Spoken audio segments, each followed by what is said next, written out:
So many Arizonans still waiting to get coronavirus relief. The Department of Economic Security overwhelmed by unemployment claims. Businesses still waiting for relief as well.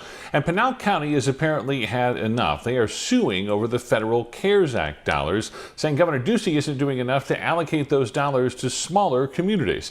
ABC 15's Claudia Rupsich looks at their legal options.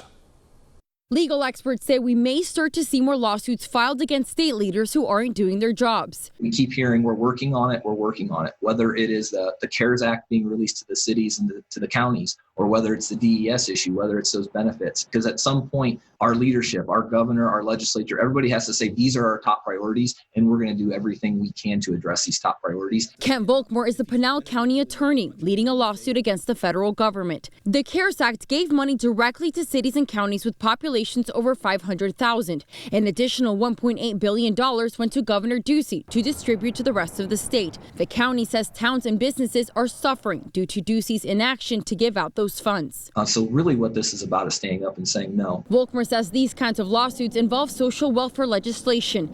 He says the government is protected in these cases and leaders have a right to choose how to allocate these funds. Courts have said in these type of cases, these social welfare legislation cases, there's always going to be winners and there's always going to be losers.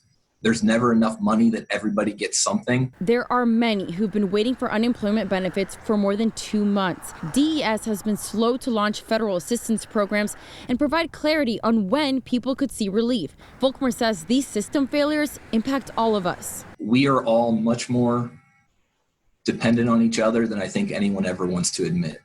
Because even if you are the high-end user, somebody still has to make that item that you're going to purchase. Or if you're going to a restaurant, you have to have people that are working there.